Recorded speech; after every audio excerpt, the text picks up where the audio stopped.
This feels like a brand new project for Naughty Dog.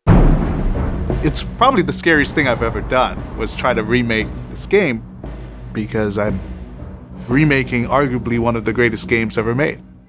So is that everything you hoped for? What you're seeing is so much closer to the original, very expansive vision for what this game was going to be.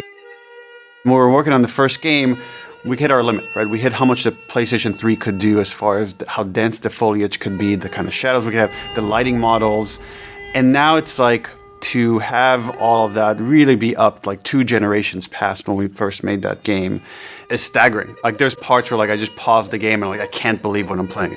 The facial animation is just way more believable. Like all the nuances, all the little subtle reactions, glances, glares, right? Like you get all of it in a way that you never got before. I was just playing the outskirts. So it's the part where you leave the quarantine zone, the safety of the military, and you go outside for the first time, and seeing Ellie's animation, how she's reacting to it, the rain, the 3D audio that the PS5 allows us, it really creates a much more immersive, and because of that, much more emotional experience. One of the things I absolutely love with the 3D audio in The Last of Us Part 1 is being able to hear an enemy before they sneak up on you.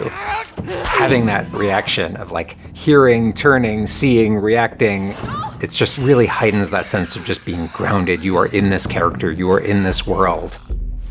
I get it. So we have haptics from the weather.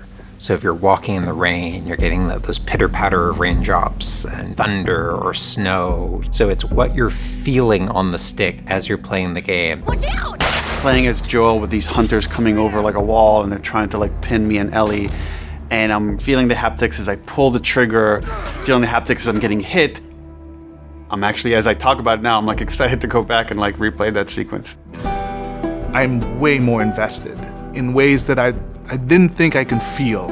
Sometimes I lose myself, and I played it before hundreds of times, but it's like it's a reliving of that experience, which is incredible. Who's there? So we're adding a bunch of features, and then we hope when the player plays it, they don't think about any of them, that you're just in this visceral, intense experience. And those are the moments in all art forms you live for, that connection with a character that's real and deep. I'm in there with them, and I'm captivated by it. It's the high tension moments, it's the low tension moments, it's all of it feeling grounded, feeling lost in the story and going along the journey of these characters. And I'm envious of people that get to play it for the first time because they get to experience like the ultimate version of this story in this game and Joel and Ellie's journey.